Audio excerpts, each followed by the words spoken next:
There's always talk about the ultimate test of driving. If you ask me, as far as iRacing goes, stick the Lotus 49 onto the Nurburgring and you've got one of the most rewarding challenges on the service. It's no wonder this race often sees the biggest turnout of the season. Let's see who can earn bragging rights this time as we get ready to watch Round 8 of the Lotus 49 Grand Prix Legends Series. And you'll see it all live here on the Global Sim Racing channel. Hi, I'm Joe Peak, and with me in the booth is Roush Racing driver Joey Atterbury. Behind the scenes is our director, Bobbert O'Brien, and he's using cameras provided by Dougie Beard. With a lot to go over, we figured we'd help you get to know the place by showing our track guide.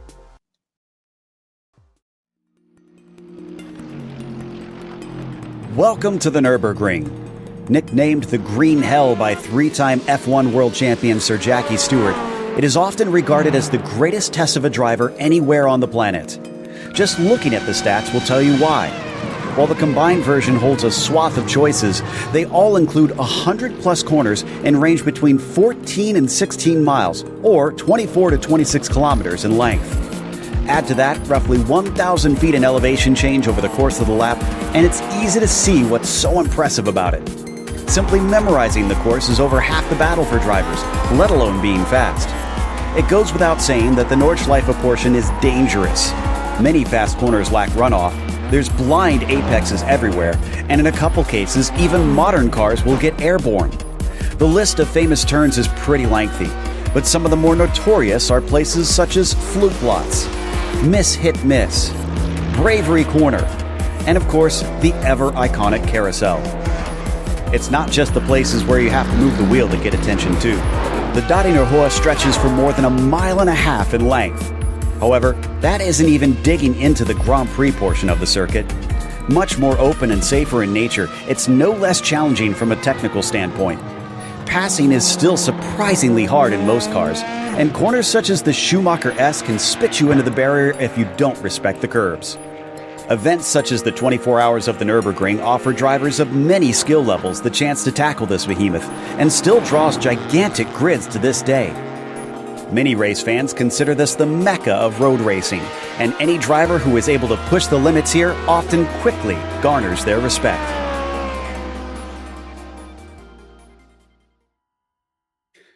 When you talk about the Nürburgring being one of the biggest, this is as big as it gets. It's the 24-hour layout here, Joey, so that means everything is involved.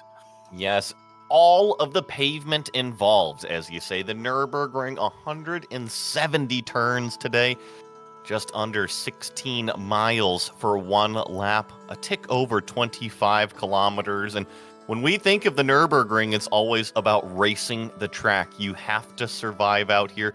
We do the GP course, we do the Nordschleife. There are so many danger areas, but if I have to kind of wrap it up out here, I would say keep it on the track. If you overstep your limit, you are going to go flying off very, very fast. And as we see right here, there is no room for error. As soon as you are off the track, you are into a guardrail.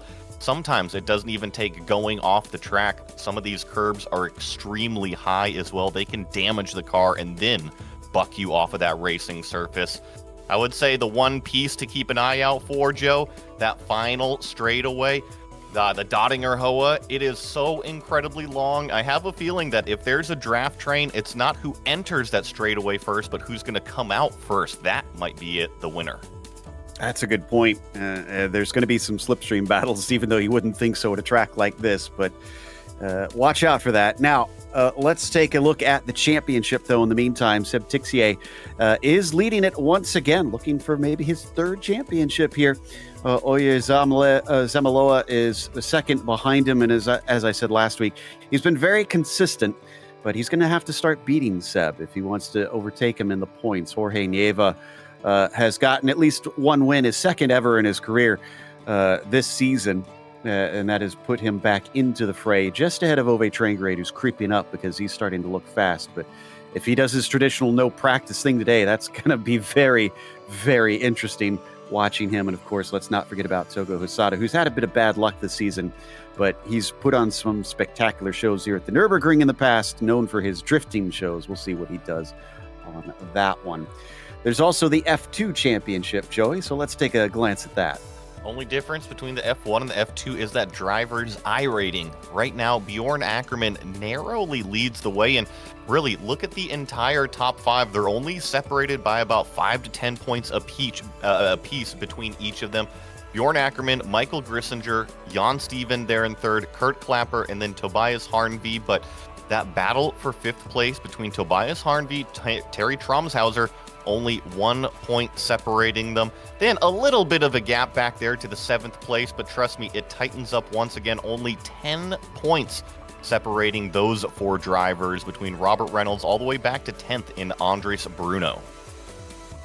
Well, that's going to be fun to watch, especially here where we could get some mixed up results, but it's still Spain leading up at the top. Singapore is closing in.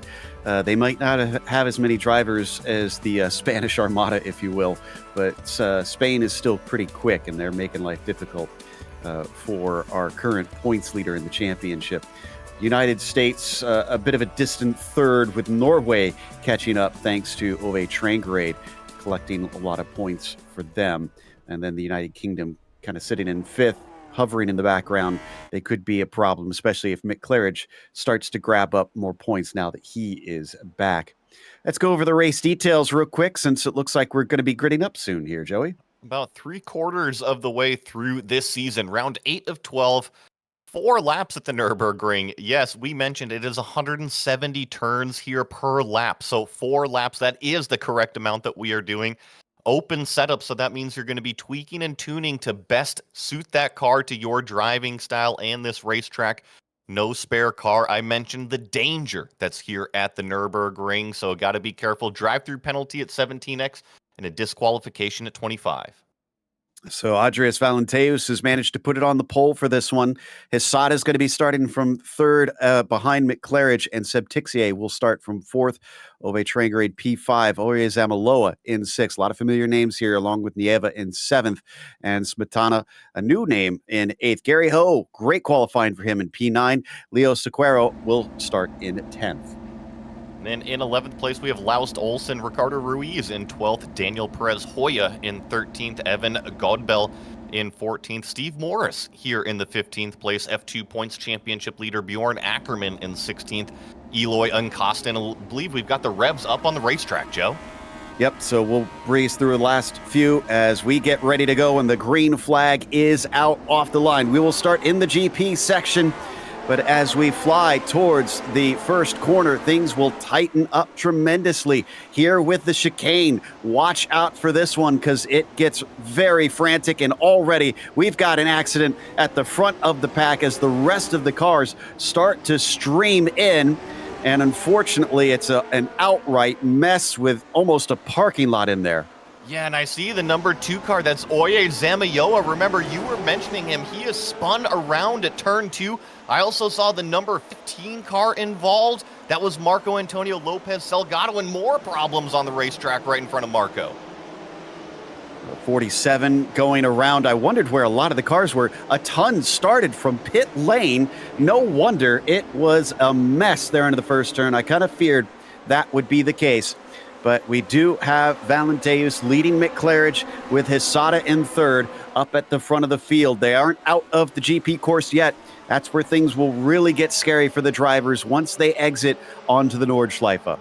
And I'll be really curious to see how this race develops here, because we are just on the GP course. We are about to get to the extremely tricky bits up here, riding along with Mick Claridge, and he even said if he's chasing Valenteus up here, it is going to be a tough race. He has got some pace. We've already got 6 drivers who have had to toe to pit lane, and they didn't even make it to the Nordschleife portion. Imagine what it's going to look like after this first lap. I made a note for myself as far as some of the key points. Survive was the biggest one at the top, and boy, is that coming true as we ride on board with Claridge heading downhill into the more narrower parts of the circuit. I love this kind of first section of the Nordschleife here. It just kind of dips your toe into it. It dips your toe into a pretty deep end of the pool, especially through this section. You really got to be on top of the car, not abuse the curbs, because if you abuse those curbs, Terry Tromshauser around, and more problems right after him. He's doing the right thing. He's just kind of holding station. Other drivers like Salgado pulling completely off the track if possible, and it can drive, so he's going to try and wheel it back, but it's a long, long lap to do so. It looks like, okay, so Salgado made it past and then tangled, it looks like, despite the car already off to the side ahead of earlier on the circuit.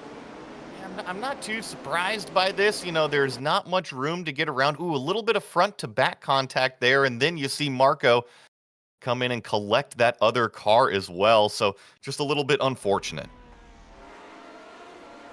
Well, we're up to, it looks like, almost 10 cars that are in pit lane, some of which have already retired the car. I guess they didn't feel like they have enough time to repair what the damage is, which I'm guessing is going to be the engine. Meanwhile, we jump up to the front. Hesada is still chasing on Claridge. Valenteus leading all of them. Slipstream has closed them back together. We went along one of the faster portions there through Cottonbourne and up to Ehrenberg, and now we're going to be starting to get a little bit more twisty here as they're going to head into the valley after Metzgefell. I think this part of the racetrack really pushes the driver's limits. Not that anywhere doesn't here around the Nurburgring, but this section in particular, you have to be on top of every single turn. It feeds one into another, and if you get them mixed up at all, going down this downhill, you are in trouble big time.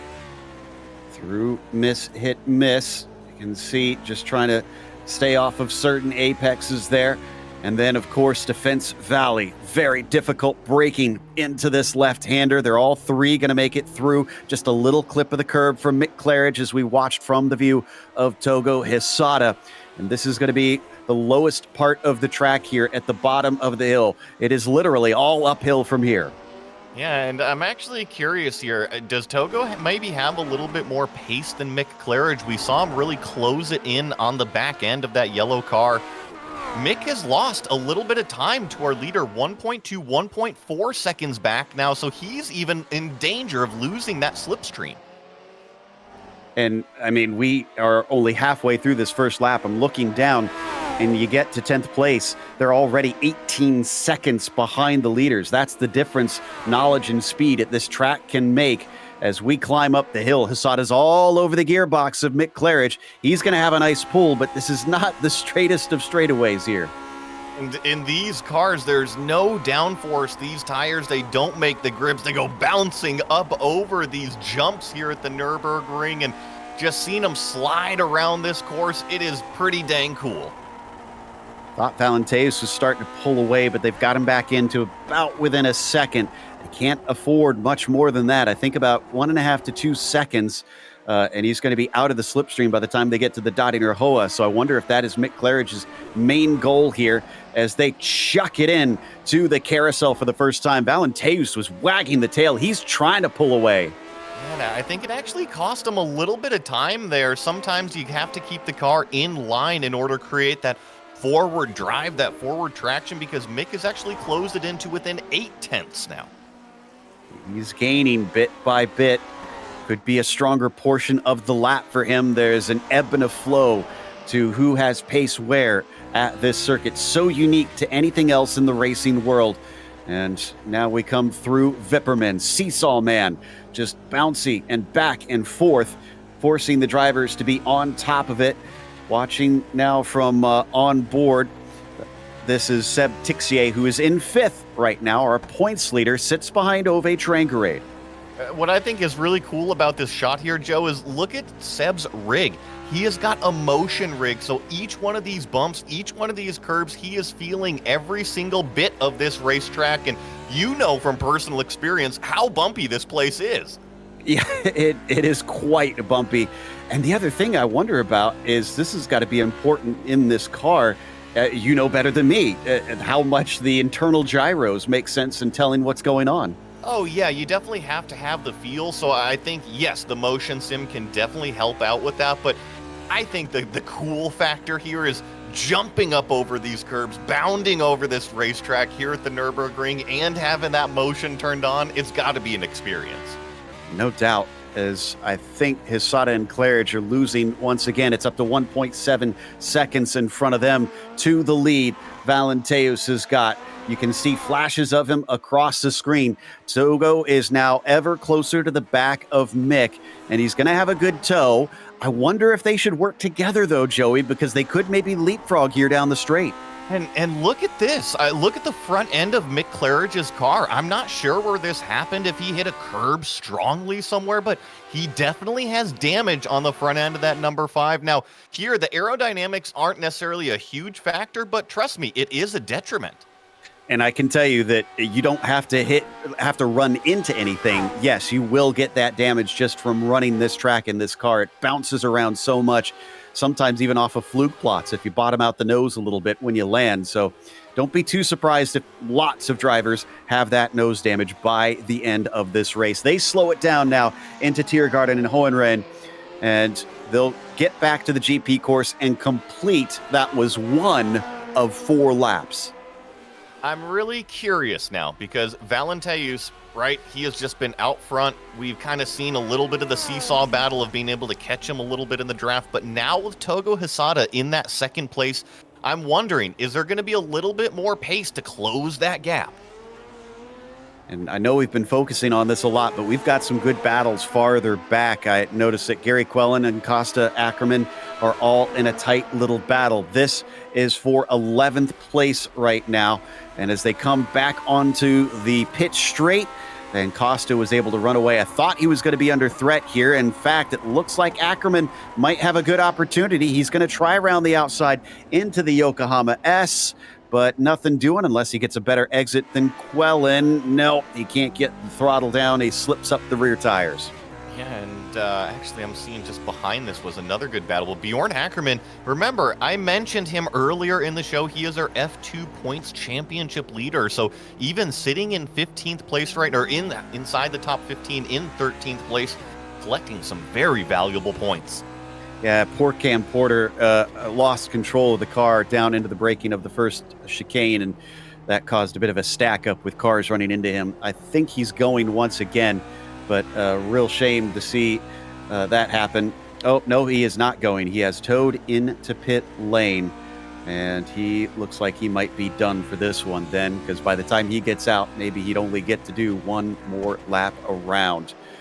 Continuing to watch now with the number 44.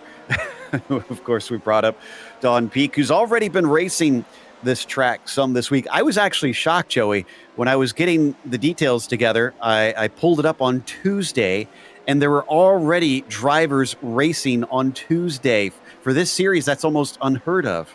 You mentioned it that this is probably the most popular of the races here in this series, and it's showing. We had 49 cars enter, and for reference, it splits at 50. So we were crossing our fingers that we would get all 49 here, and thank you to everybody that's coming out and racing.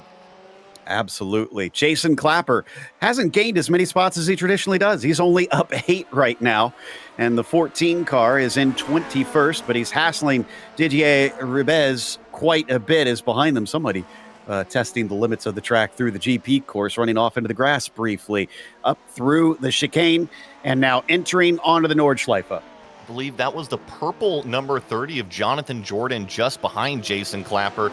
Jason is starting to put all sorts of pressure on that blue number 47. You see Jonathan Jordan also try to swing wide, but here through this section, you have to be very brave, and not only brave, you have to have coordination between the two drivers to make a pass. Ooh, we need a replay of Seb Tixier maybe about a minute ago.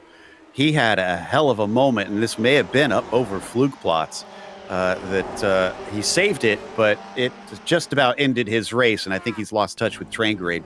Let's see if we can find it here. Watch out for the car having an off. He'll cut the course somewhere. Maybe it was not in fluke plots, but let's stick with this. This is down into High Oaks right now. Yeah, maybe it is into fluke plots. This is in that first section of that racetrack, and fluke plots is that jump, right? Yes. So it'll be coming up here. You have a little bit of a crest. Fiddlebacher Hoa technically is this area, but everybody calls it fluke plots. There's the landing. Oh, it's a bad landing. He knows it immediately. Tries to counter steer into the grass over the curb. I can't believe he saved this. Yeah. Look at that. You know what? It's all due to the sim rig. Can you see him in the living room with that thing bouncing all over the place? It had to be quite the jostle, I'm sure. And we just had Jan Steven nearly take out a few cars as he wrecked in a blind corner and is trying to get it going. But we come back to Tixier, still in 5th place, but now you can see the distance between himself and Trangerade. He's got some ground to make up. In fact, the top 5 have all spread apart slightly, save for Hisada and Claridge, who are still 2-3. I want to draw my eye, actually, Joe, to the number 2 car. Remember Oye Zamayoa? He got caught up in that turn 2 wreck. Well, he got shuffled all the way to the back of the field. And when I say the back of the field, he was literally stopped at the exit of turn 2.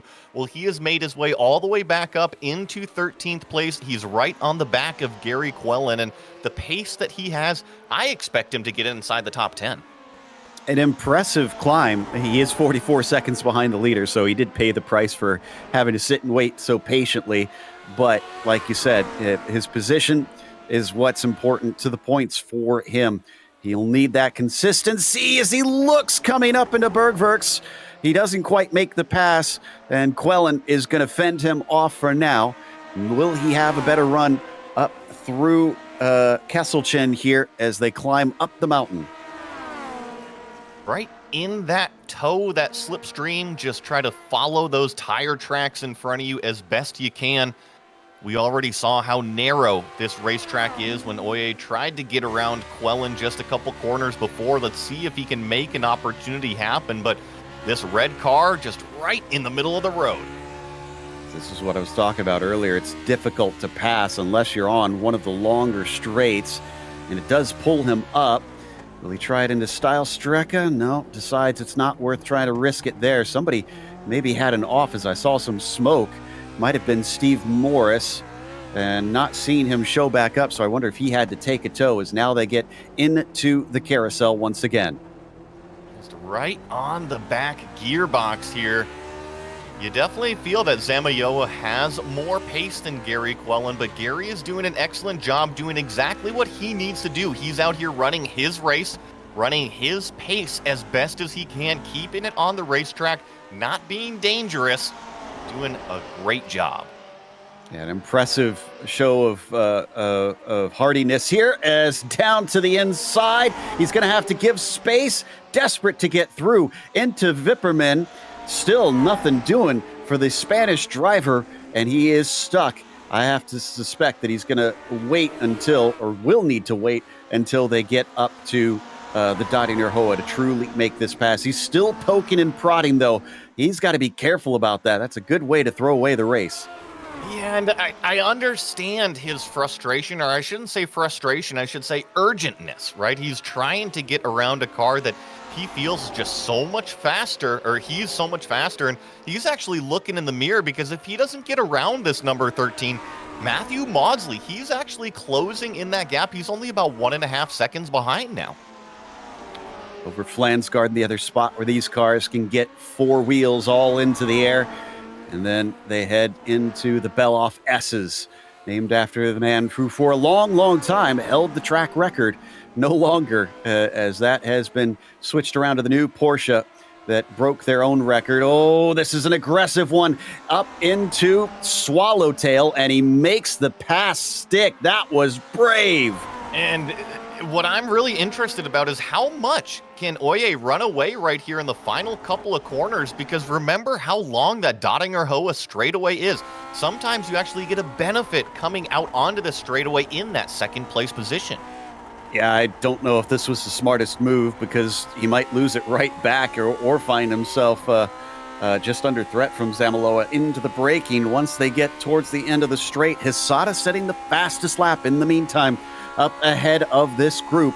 Here is the pull. Watch back on Quellen, 0.4 of a second and gaining. And let's not forget, you talked about these things not being as aerodynamic. Well, how about 193 miles an hour without the draft?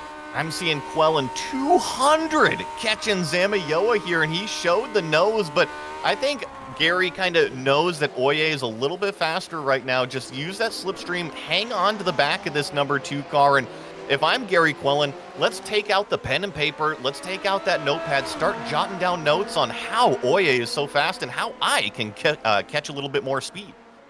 We also got some information from Cam Porter. It was not driver error. Apparently his shifter had a problem getting down into the corner. So that is what caused him to have the spin, and that's why he's out of this race. Is back and forth through the Yokohama S.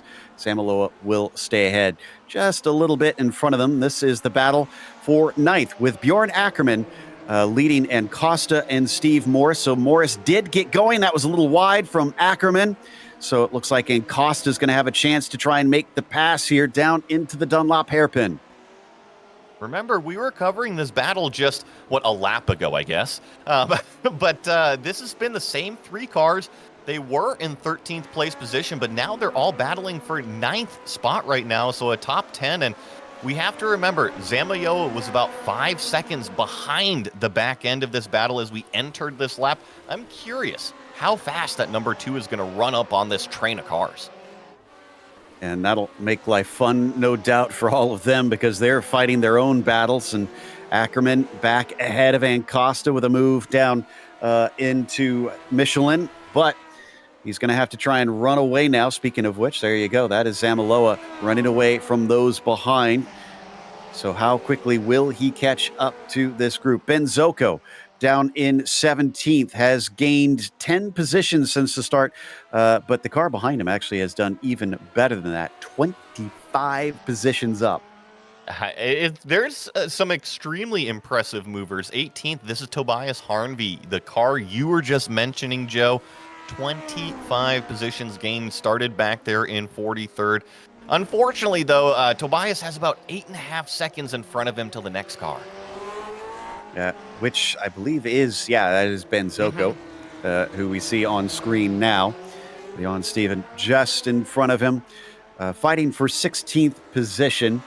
Coming down into this section of track, another little back and forth here with few places to try and overtake, but also plenty of places to throw it all away. Difficult braking into this left-right where you have to steer the car and get it slowed down. And then, of course, High Oaks. Look at him trying to see if he can poke his nose, or maybe even just trying to collect the car as he finds himself approaching too quickly on that 33. I said it earlier, but I find this first third of the Nordschleife, I really enjoy it. I feel like it's a little bit more medium speed. Like you can toss the car around, maybe have a little bit more of a safety net there to catch you. While once you get into these faster sections, man, you make a mistake and you are just gone. And it is flat out here, although it is on the limit. You can see through Cottonborn. Actually, in this scan right there, you can see the cars getting light and just about getting all 4 wheels off before they go into the Swedish Cross. The real Nurburgring has flattened that hill just a little bit because it was getting a bit too dangerous for so many vehicles. And so this is sort of the old school version, at least in terms of modern times. Kind of crazy to think that they're still trying to improve some of the safety around here over the years. And it's been around for, I think, close to 100 years now, actually, the ring. I'm not going to nerd out too much, but I guess the whole gist of it, Joe, is our cars, we keep getting faster and faster and faster. So I think, tip of the cap to the Nürburgring for keeping up with it. Absolutely. They want this to be able to be raced as long as possible. So you have to do something to try and prevent some of the more deadly aspects of it. Mick Claridge still chasing on Hisada, and Hisada is about 4.5 seconds behind Valenteus. I get the sense that Mick is settled into trying to get himself second rather than the win here. And I was hoping that Togo maybe could have caught Valenteus, but we got a little note before the show that said Valenteus is pretty much untouchable today. So I had a feeling that if he was able to break that slipstream, we were kind of in for this type of show. Valenteus, we've seen recently show up in some of the Camel GT races, but now looks like he's showing his face once again over here. The lap comparison. Normally we have 5 laps, but we won't even complete 5 laps in this race, so we won't get the full comparison. That's why we got a lot of blanks over there. The other amusing thing about this is my timing and scoring does not show any lap for the best lap if you have had an off track. And I only have what looks about 10 cars that have set laps that haven't had an off track. I'm right there with you, Joe. So we just kind of have to rely on that purple fast lap, because here in iRacing, what Joe is talking about is if you have a 1X and off track, you jump maybe a curb or something, it disallows that lap time. So on our timing and scoring, we don't see it. However, that lap time, it will still register in the sim. Yes, just it won't count towards any fastest lap stats that is tracked, even in iRacing, even though it doesn't count for anything in iRacing other than maybe those bragging rights. And there's no bonus points in the Grand Prix Legends series here that we track on our broadcasted races. So don't worry too much about that one. It's not modern F1 rules. Sounds like Zamaloa has reached the back of that battle that we were watching. Yes, he has. He was already dispatched of Steve Maurice earlier in the lap. Remember, he was 5 seconds when they started that GP section, and here we are about halfway through the Nordschleife, maybe a little bit over halfway, and Zamaloa is back on Bjorn Ackerman, hunting down that top 10 that I thought he was going to get to. It always weirds me out. I was bullied by a guy named Steve Morris back in middle school, so every time I say that name, kind of just pings a little thing in my brain, but Steve's not the same guy. So thankfully, and we got an off just in front of them. Looks like he's managed to get it going, and that, I believe, is Edouard, and it looks like he is going to be overtaken by 1, 2, maybe 3. Yeah, I think maybe the car is limping, and he's just going to try and bring it back. And if it is damaged at all, great job by Edouard to respect the other cars on the racetrack, not get tangled up with them all. We're going to get a GSRC replay here of exactly what happened to the number 26 car. You use all of this extra track, and he just got a little bit greedy on that corner entry, on that exit, I should say. Ooh, man, good job keeping that from becoming a big accident. They actually call that portion YouTube Corner because a lot of people wait there and will record cars. I've been to it in person, and even in the middle of the week with no specific event going on, there is a crowd of people that just hang out and watch the cars drive. It's one of the sections on the track. Oh, and then you see Ackerman almost run off the track here as we get Valenteus fastest lap and also the white flag. So only one more time around for this number 1 car. He's pretty much had everything in control the entire time today. Been fantastic for him. He's about, let's see, the fastest lap is literally more than a second quicker than the next car, Toka Hisada, with his 8:13.8. Zamaloa is going to manage to get by all 3 of them. Now, can he leave them? Oh, that was close behind between Acosta and Ackerman coming down into Tiergarten, but they're going to be able to get away with it. Still, it looks like Bjorn is eager to try and stay ahead of Eloy. And you were right. There was a little bit of confusion between the 3 cars right behind him, as it looks like Ackerman might even poke his nose down here into turn 1. I'm curious to see. Ackerman actually almost makes contact with Acosta, is able to avoid any sort of damage whatsoever, but this 3-car battle, Oye has escaped from it, but this one, it still goes. And let's not forget, that's 2 of our Formula 2 competitors, and Costa 8th in that position. They're talking about a top 10 finish, and that's going to be worth a huge amount of points here. So no wonder Ackerman does not want him to stay ahead. But we got a whole final lap left, and honestly, Joe, I'm a little bit worried. Oh, here's the 27 car. This is Matthew Maudsley. He was right on the back of Gary Quellen, I believe. Now, he's on the Grand Prix circuit, and he's not in the wall. He's well away from it. He's taken a tow. Wonder if they made contact together here. Oh, it looks like it. Oh, big contact. Pops it into the air. And, yep, that would explain why. So he is out of this race, taking a huge tumble. I doubt the suspension survived that in good condition. just really unfortunate because it kind of almost looked like Maudsley was letting him by. Either way, just unfortunate to end this Nürburgring race just so close to the end. Up at the front, Hissata and Claridge are working on some lap traffic. This is going to get interesting. It's Bruce Snelson in front of them.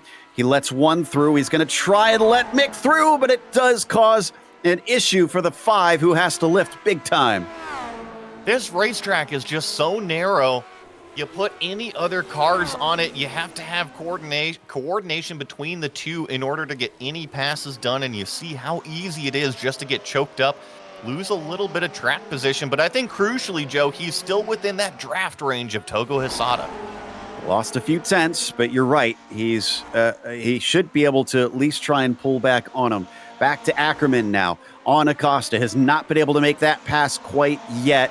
And they still have to go over Flugplatz as well and through Cottonborn. Will they catch that lapped car before this is over?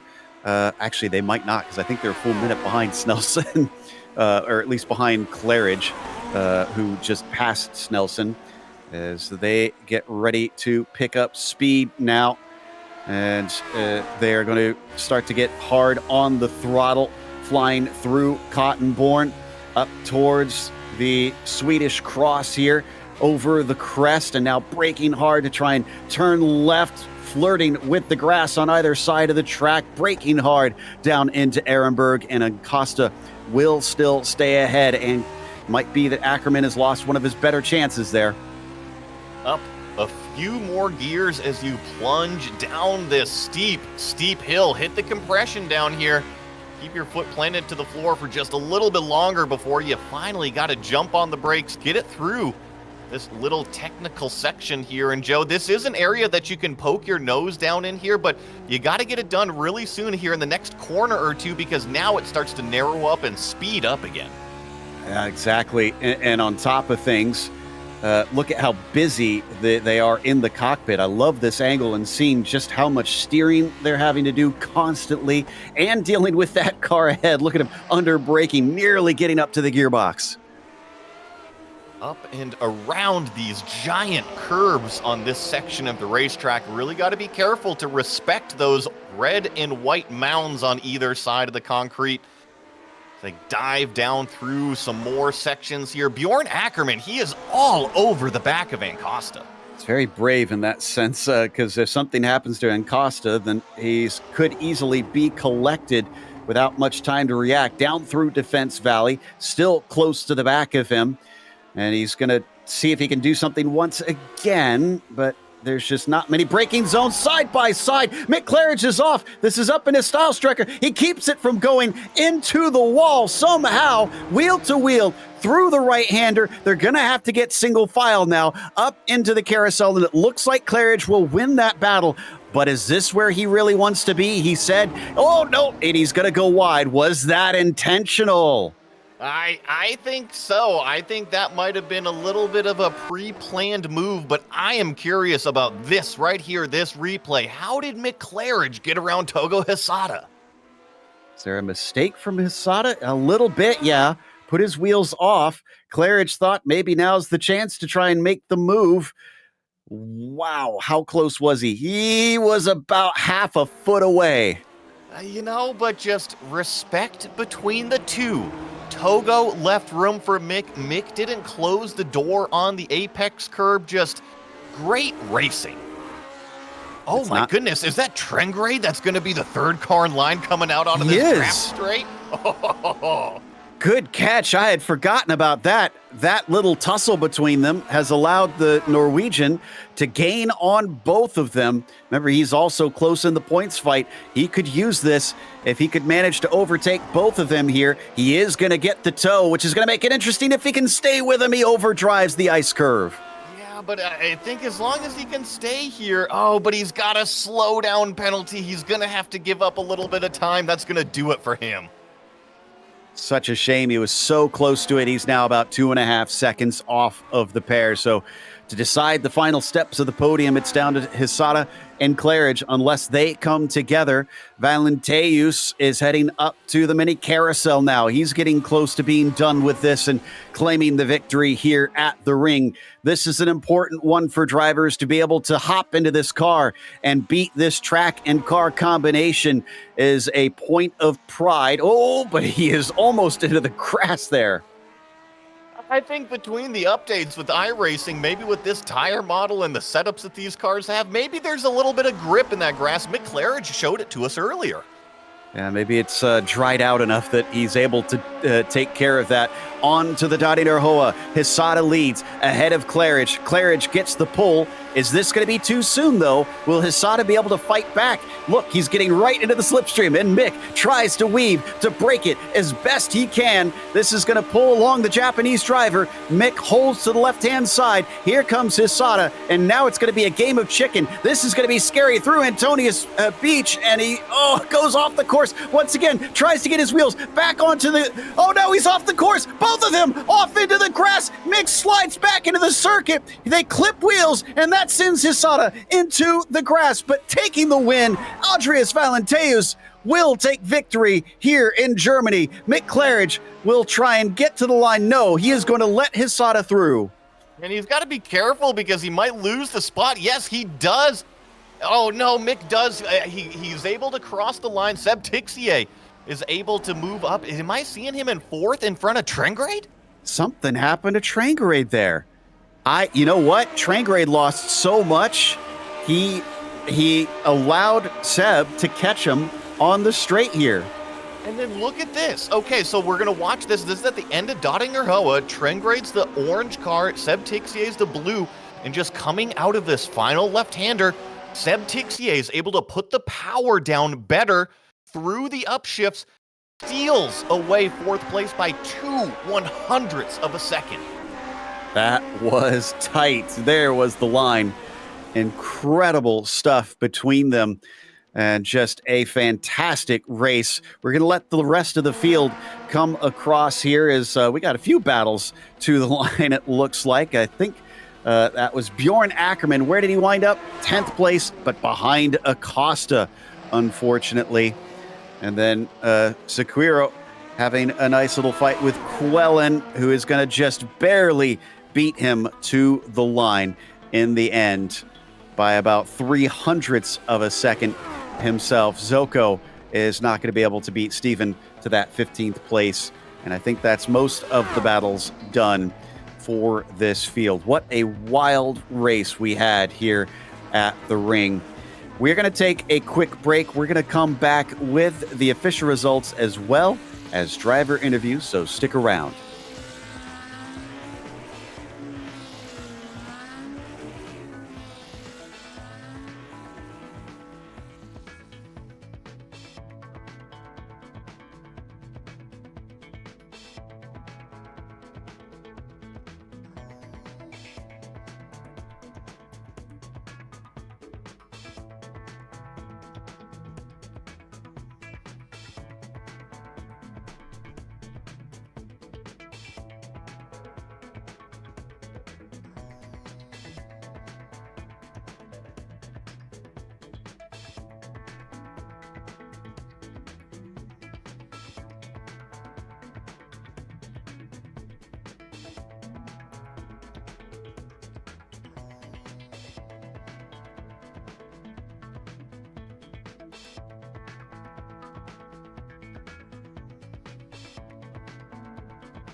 Welcome back to the Nurburgring. Round 8 of the Grand Prix Legends Series sees Audrius Valenteys take the win. It kicked off with quite the accident, though, as you see a lot of cars getting collected, unfortunately, into the Yokohama S. Togo Hisada wound up in second behind Audrius, with Mick Claridge following him, but he let Togo back through after the two made contact and allowed him to have that second place. It was a hard battle for them all the way to the finish. Seb Tixier was fourth, beating out Ove Trangrade by the tiniest of margins at the line. Peter Smetana was P6, and Glenn Becker climbed up 15 spots to get himself seventh, with Oya Zamaloa eventually getting eighth place, having to pass a number of cars. He qualified sixth, but unfortunately a bad start and get involved in this opening wreck you see behind is what put him down. Acosta was ninth, and Bjorn Ackerman was 10th. In 11th place, we have Edouard Jaramillo, one of the biggest movers, up 21 positions, that number 26 car. Steve Morris going to come home in 12th position. Gary Quellen in 13th. Leo Sequeiro here in 14th spot. Jan Steven with a top 15 effort. Ben Zoko finishing in 16th. Jason Clapper, 17th. And then comes our biggest mover, not Jason Clapper today, Tobias Harnby. Started 43rd, going to finish 18th, up 25 positions for Tobias. Shady Ahmad in 19th, and Jeff Saunders with a top 20. Don Peak came home 21st. I can tell you he's been practicing all week on this one. Thomas Tuba was 22nd, and Kurt Clapper P23. Wouter Hermans was 24th, followed by Matthew Maudsley P25. And Michael Sullivan, 26. Daniel Plant up quite a few spots here, up 21 to get himself 27th. And then Jonathan Jordan was 28th with Laust Olsen. The last one on the lead lap in 29th, Bruce Nelson, who we saw get lapped, wound up 30th. And in 31st, Andres Bruno. And then Jorge Nieva back here in 32nd. Must have got caught up in something. You know, we didn't mention Jorge at all today, but did finish all four laps. Then we have Juanra Gomez back here in 33rd spot. Peyton Snyder in 35th. I'm sorry, there was Daniel Perez Hoya there in 34th. Peyton Snyder in 35th. Then we have 36th back here, Greg Laborde, David Muse, Ricardo Ruiz, and then the further on down here, unfortunately, did not finish, and that included Cam Porter. All DNFs there to the back of the field, which we expected. There's not too much shame in winding up with it. Did not finish here at the Nurburgring. It's a difficult track, but one of those that did finish, in spite having some little problems at the end, was Togo Hisada. Togo, great battle with Mick right there all the way to the finish. But Joey has a theory that I am curious if it's true. Did you lift a little bit onto the final straightaway to let Mick by early so you could slingshot past? Yes. Actually, more than before. Yeah, the last, second carousel. Yeah, I have to slow down and the more, more trying to pass through the Mick on the straight earlier part and the fight back. Yeah. At the very end, you and Mick did make contact and you wound up in the wall. He let you through at the line. What was your opinion on it? Do you feel it's more of a racing incident and he didn't need to let you through, or are you glad he gave you the position? Yeah. I think that was a racing incident. I leave the actual truck, and the cut glass on my own just before, so that just through the battle, so that is this should mix wins it. So yeah, I think I am not win the battle, but yeah, he's Chapman and he slowed down and he gave me the position, so yeah, thanks that, but that is I think Mick should be second, I think. 49 cars showed up for this one today. Do you like seeing the Nürburgring on the schedule because of how many people it brings, or is this one so difficult that you don't like having to tackle it? Yeah, it's always Nurburgring is fun because many new guys joining the race, and some of them join the communities. Also, it's very the Lotus 49 become more popular. So it must be the Nurburgring weeks is in there, and it's always the Nurburgring week is interesting and fun. It does make it a lot of fun. Well, thanks for giving us some fun, Togo, and congratulations on a podium. Thank you. Toga Hisada in second. And I believe Joey has caught up with the man that was fighting with him, Mick Claridge. Yeah, Mick, congratulations, first of all, on the podium, despite having to give up that second spot. What was your take on that final lap couple corner incident? Oh God, that was unbelievable. Yeah, that was well, I knew Aldris was going to be gone for good. No one could catch. Well, saying that, I don't know about Uwe. He was quick today, wasn't he? Anyway, yeah. So yeah, that last lap was unbelievable. It was. I just thought I'll let him go because I mean I mess up quite a lot at this place when there's someone right behind me, and I knew he was faster than me, so I let him go, and then I was just trying to stay with him for the rest of the race, just trying to get to the last lap and just stay in his mirrors. And I tell you, man, I was pushing like something beginning with F, mate, trying to keep up with him, And yeah, side by side. And then I just got massive understeer going through that right-hander before the carousel, And I just burned the fronts. So when it was time to get into the carousel, the car just popped straight out, and that was that. So yeah, and then the side by side, and I don't know, Joey. You tell me, mate. I can sort. It's like a blur, really. The only thing I remember is letting him have the place back. It was incredibly respectful racing from what I saw between you two. I know that there's great camaraderie between all of the competitors here in this series, but I think you guys showed it not only in that final corner, but even earlier on in the Nordschleife when you went rally crossing, trying to make the pass on him. Yeah, like I said, I mean, I think Togo's a little bit like me in that if you're right in his mirrors, he will mess up a bit, and it seems like he's very much like me in that regard. So I just thought that's the plan. I just got to stay with him and try and move around a bit. But it's like, Joey, when you're right up a car, stuffed up behind a car like that, it's so hard to see the apexes and you're lying and everything goes out the window and you're just trying to do your best. Yeah, but that it's the iRacing new grass model that saved me there, because Jesus, that wouldn't have happened a couple of seasons ago, and down into the last chicane as well. I don't know how I still drove out of that one. Well, there's actually a question that's going on is what random object is your rig hooked up to today? I'm still using the like the old G29 with the like the barbecue, because that's all I've got. Everything's stored, so I've been using the barbecue, so you can hear it. It's got a bit of movement to it. I don't know if you can hear that movement there, Joe, but it's a bit wobbly, mate. Man, Bill, that's great. Mick, thank you so much for showing up and racing here. This Lotus 49 community, it's nothing without you being a part of it. So thank you very much. Anybody you want to say hi to? Yes, thank you for asking. I want to say a big thanks to Toppy today. Toppy called today. He helped me massively with setup and helping me with track guide and everything, because I keep messing up here and it takes me ages to get sorted, and Toppy sped that right up. So thanks to him and all you guys and the Lotus 49 community. Great community. Great to see Aldris turn up. Let's see him in the 79 next. Let's see him try and win one of those. And the Mackenzie boys, Joey, don't mess with the Mackenzie boys, Joey. Well, that was Joe's question. Is your rig maybe even hooked up to one of the Mackenzie boys? No, that's you're getting into dodgy area there. Well, Mick, thank you very much, and congratulations on the third place today. Yeah, cheers, mate. Cheers, guys. That was Mick Claridge, driver of the number 5.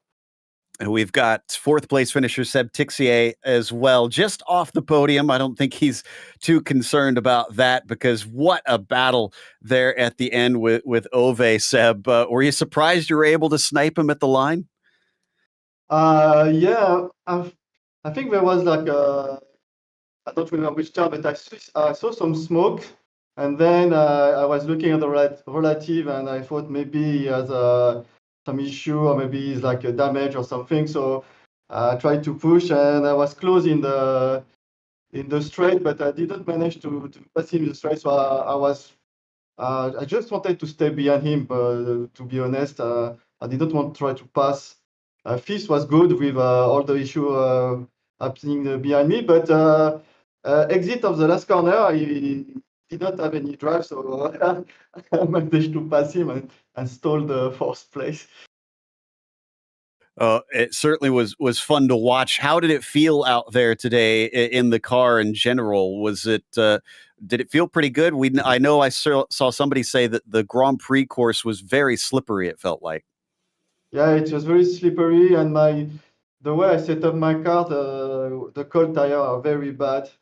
So I really struggled. I was planning to let Ove pass at some point because I knew he would be faster for race pace, but I did not have to let him pass. I just made the mistakes and he passed. And I almost died at the jump also. So fourth place was very good for me. Yeah, I almost forgot about that moment. So much had happened. We got a replay of that. Were thoughts of Togo's super drift kind of going through your mind in that moment? No, just blank. Scary moment, and just try to survive. I was not thinking of anything, but just like trying to just stay on the track. Yeah, no, I was not trying to do drift or anything. I'm sure there were a lot of French expletives going through your head as well. But congratulations on a top 5 today, and excellent race. Thank you. That was Seb Tixier finishing 4th. And that is going to wrap us up with a big thank you, of course, to the Lotus 49 community for bringing us back for another season of coverage, and to the team today, Bobbert, Joey, and Dougie. Make sure to check out our social media, our website, and our merchandise store. And don't forget to subscribe to our YouTube channel so you don't miss a moment here on GSRC. Next race will be at Interlagos, something maybe a little bit more normal. That'll be Saturday, November 11th at 8:30 a.m. Eastern. And be sure to check out our other broadcasts that we have listed here, because Camel GT Series will be at Imola today at 1 p.m. Eastern. Until next time, though, race clean, race hard. We'll see you on the track.